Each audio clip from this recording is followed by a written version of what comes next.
Sholat di hati, ibadah di hayati, bukan sekadar memberi, tetapi berkongsi. Bismillahirrahmanirrahim. Assalamualaikum warahmatullahi wabarakatuh. Alhamdulillahirrabbilalamin. Wassalatu wassalamu ala ashrafil anbiya'i wal mursalin wa ala alihi wa sahbihi ajma'in. Subhanaka la ilma lana illa ma 'allamtana innaka antal alimul hakim. Wa la hawla wa la quwwata illa billahil aliyyil azim. Amma ba'd. Qala rabbi shrah li sadri wa yassir li amri wahlul 'uqdatam min lisani yafqahu qawli.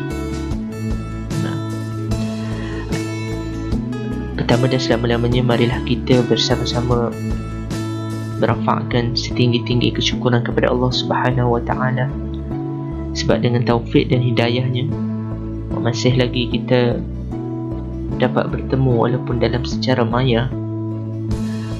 Kita dapat bertemu lagi dalam siri pengajian Akidah dan Tauhid siri ketiga.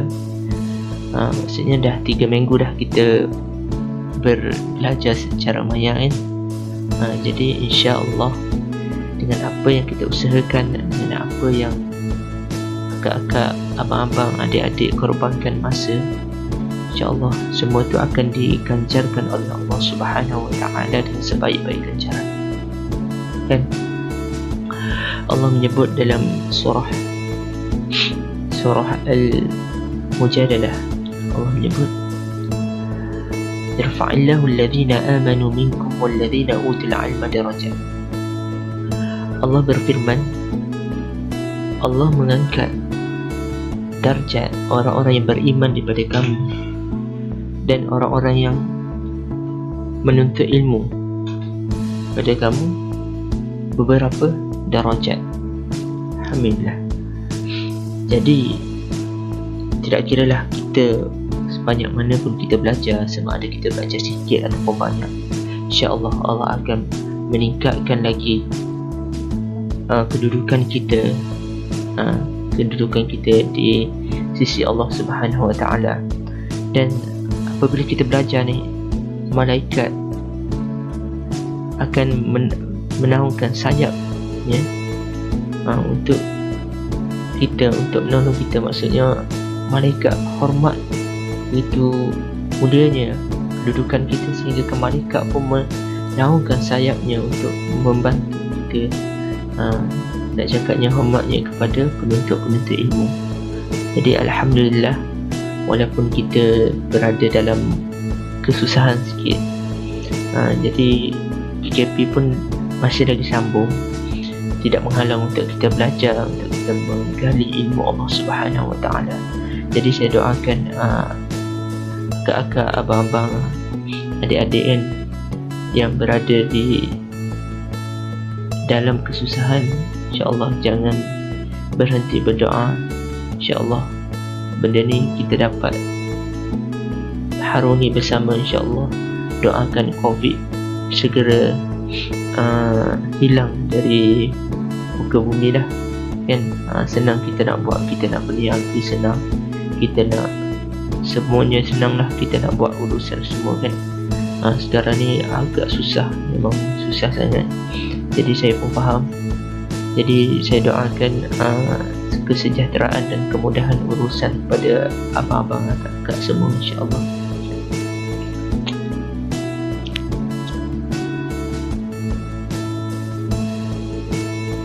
Okey, sebelum kita pergi ke sebelum kita pergi kepada pembelajaran kita, iaitu pembelajaran kita masih lagi berada di pembelajaran rukun Islam. Hari ini kita akan membincangkan tentang zakat lah, sedikit tentang zakat. Lepas tu minggu depan insya-Allah kita akan bincang tentang berpuasa dan haji, dan kita akan tamatkan untuk rukun Islam lah. Bagi saya baik kita sikit-sikit dan maksudnya belajar sikit-sikit supaya kita tahu kan, kita tahu sikit-sikit daripada kita baca banyak tapi tak melekat pun.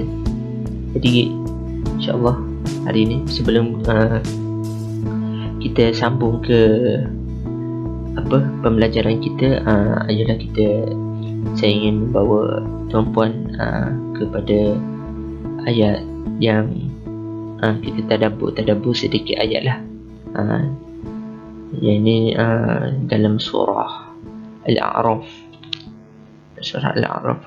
Allah menyebut, saya bawakan satu ayat ni untuk sama-sama kita belajar sedikit lah tentang ayat Al-Quran kan. وَلَقَدْ ذَرَأْنَا لِجَهَنَّمَ كَثِيرًا مِنَ الْجِنِّ وَالْإِنسِ لَهُمْ قُلُوبٌ لَا يَفْقَهُونَ بِهَا وَلَهُمْ أَعْيُنٌ لَا يُبْصِرُونَ بِهَا وَلَهُمْ آذَانٌ لَا يَسْمَعُونَ بِهَا أُولَئِكَ كَالْأَنْعَامِ بَلْ هُمْ أَضَلُّ أُولَئِكَ هُمُ الْغَافِلُونَ. Jadi dalam ayat ni Allah menyebut, dan sungguh kami akan isi neraka Jahannam banyak dari kalangan jin dan manusia. Maksudnya dalam ni Allah menyebut, sesungguhnya Allah telah mengisi neraka Jahannam ni kebanyakannya daripada jin dan manusia. Bagaimana orang tu?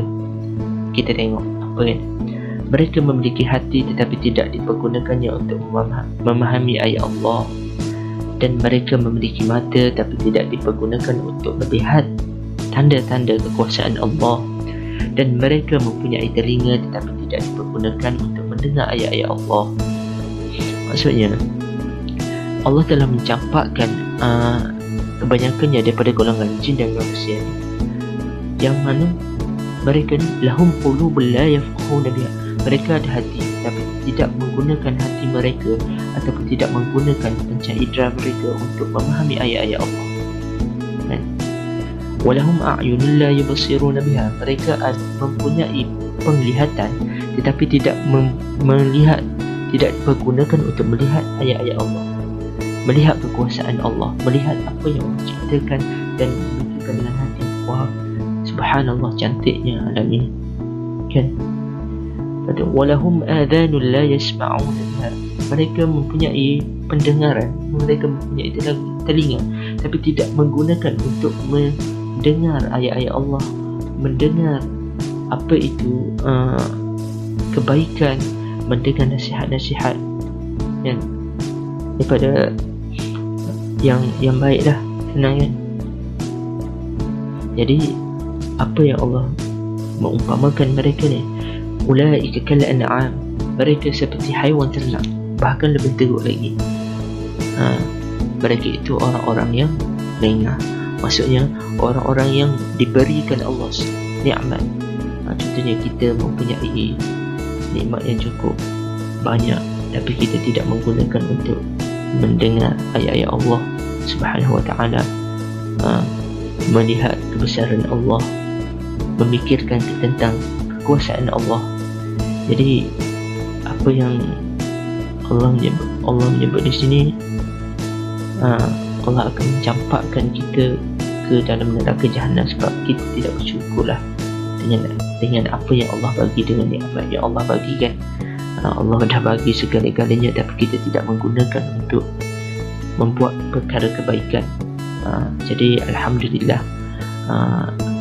kakak-kakak, adik-adik semua, kita alhamdulillah kita menggunakan, insya-Allah lah, kita doakan supaya kita selalu diberi kekuatan untuk belajar ilmu-ilmu Al-Quran, belajar ilmu tauhid, belajar ilmu-ilmu fiqh dan semuanya ilmu agama, untuk kita mengelakkan daripada kita berasa tidak bersyukur dengan nikmat Allah Subhanahu wa ta'ala. Jadi alhamdulillah kita berada di satu platform yang bagus, kita dah belajar. Jadi insya-Allah dengan apa yang kita buat ni, kita tidak tergolong daripada golongan-golongan indah, insya-Allah.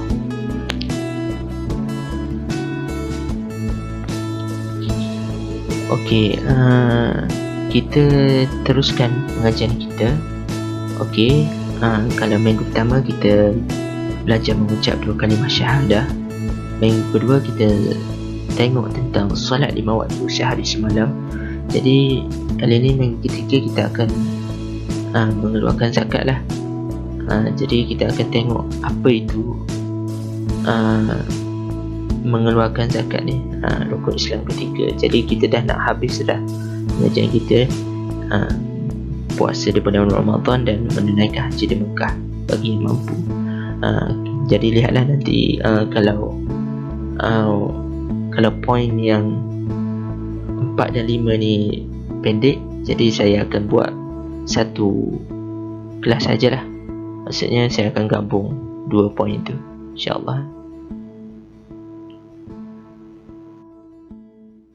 Untuk rukun Islam ketiga ialah mengeluarkan zakat. Jadi apa makna zakat ni sebenarnya kan? Okey. Makna zakat ni, zakat merupakan kewajipan yang dikeluarkan pada harta orang yang memiliki kelebihan. Maksudnya zakat ni ialah kewajipan yang kita perlu keluarkan daripada dari segi harta kita lah, untuk yang memiliki kelebihan. Maksudnya yang ada rezeki lebih lah orang kata kan. Tidak semua orang yang diwajibkan keluar zakat, tapi dia ada syarat-syarat dia. Untuk orang yang memiliki kelebihan tu, ada kelebihan sedikit daripada Allah Subhanahu Wa Taala, diwajibkan keluar zakat lah. Okay. Zakat dari segi syarak adalah mengeluarkan bahagian daripada harta yang tertentu kepada golongan yang tertentu apabila cukup syarat-syaratnya. Maksudnya zakat ni adalah mengeluarkan sebahagian, bukanlah semua kan. Mengeluarkan sebahagian daripada harta kita yang tertentu kepada golongan-golongan yang tertentu. Maksudnya golongan miskin. Kita ada sedikit wang, kita bagi kepada golongan-golongan yang tertentu apabila cukup syarat-syaratnya. Jadi syarat-syaratnya tu nanti kita bincang lebih mendalam lah. Sekadar ini untuk pengenalan asas kan. Jadi apa yang kita kena faham ialah zakat tu dari segi syarat ialah keluarkan sebahagian daripada harta kita. Sedikit tu sedikit daripada harta untuk golongan-golongan yang tertentu apabila cukup syarat-syaratnya. Okey, kita tengok seterusnya. Apabila zakat harta digunakan untuk menyucikan harta, maka zakat fitrah digunakan untuk menyucikan hati dan jiwa. Maksudnya apabila zakat harta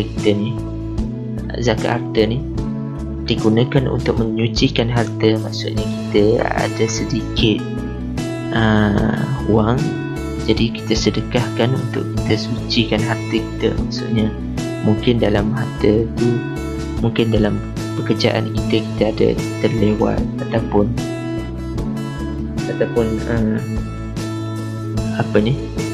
adalah kekurangan kan. Jadi untuk menyucikan harta kita, kita bagi kat masjid, ataupun kita bagi kat orang miskin, macam tu. Okey. Jadi zakat fitrah ni digunakan untuk menyucikan hati dan jiwa.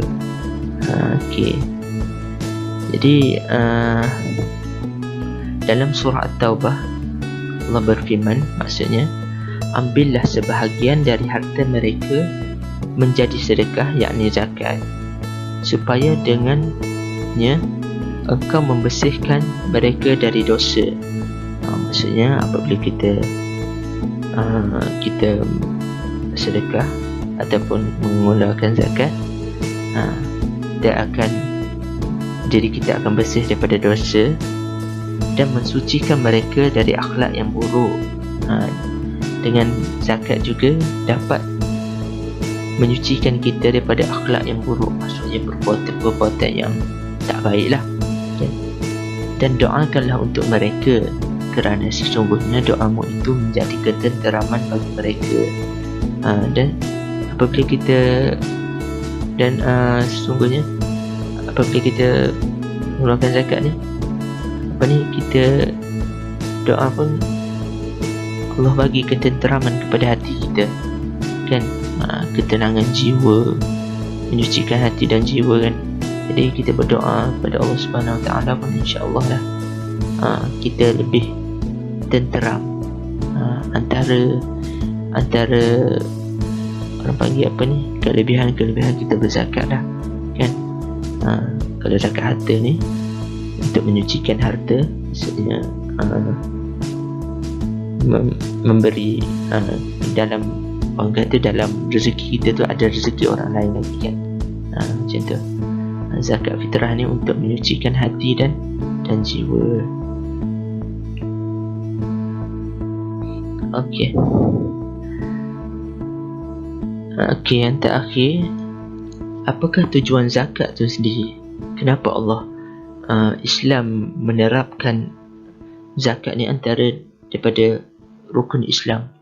Apa tujuan yang disyariatkan zakat? Okey. Yang pertama kita tengok zakat dan jaminan sosial.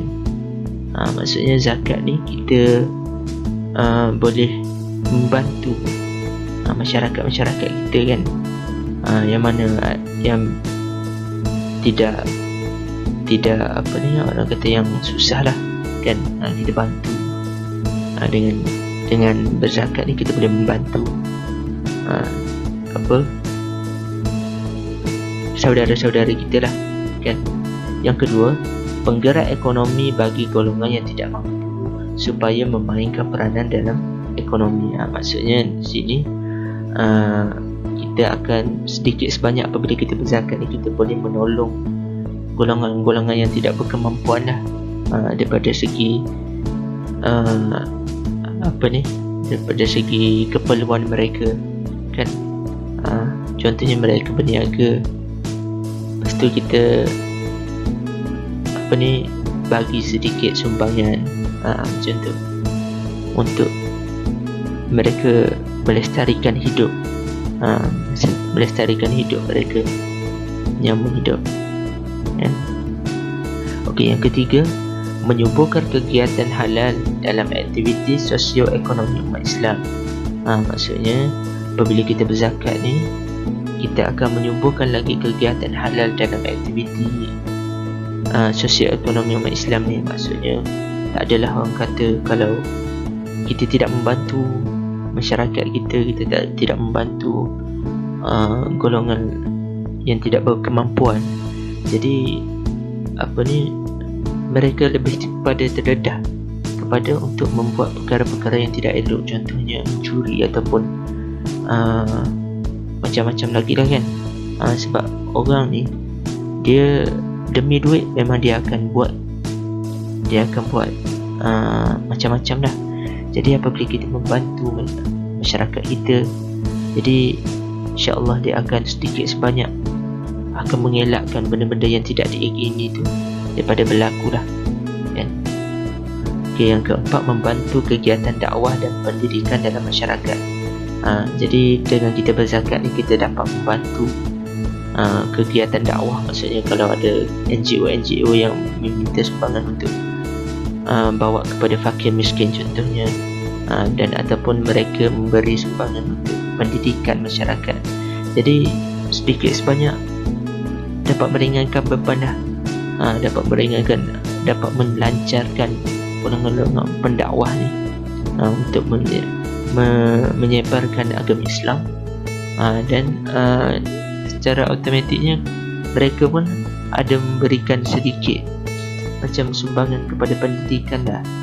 Maksudnya sekarang ni banyak pendidikan pun memerlukan duit kan. Jadi dengan kita berzakat tu kita dapat membantu melaksanakan kerja-kerja dakwah. Biar kita tak turun tapi kita tolong, itu pun dikira sebagai dakwah kita lah. Yang kelima ialah menggiatkan semangat jihad dan kegiatan fisabilillah. Maksudnya dia akan memupuk semangat perjuangan dah di dalam diri kita dalam membantu masyarakat kita kan. Jadi apabila kita berzakat ni akan memupuk sikap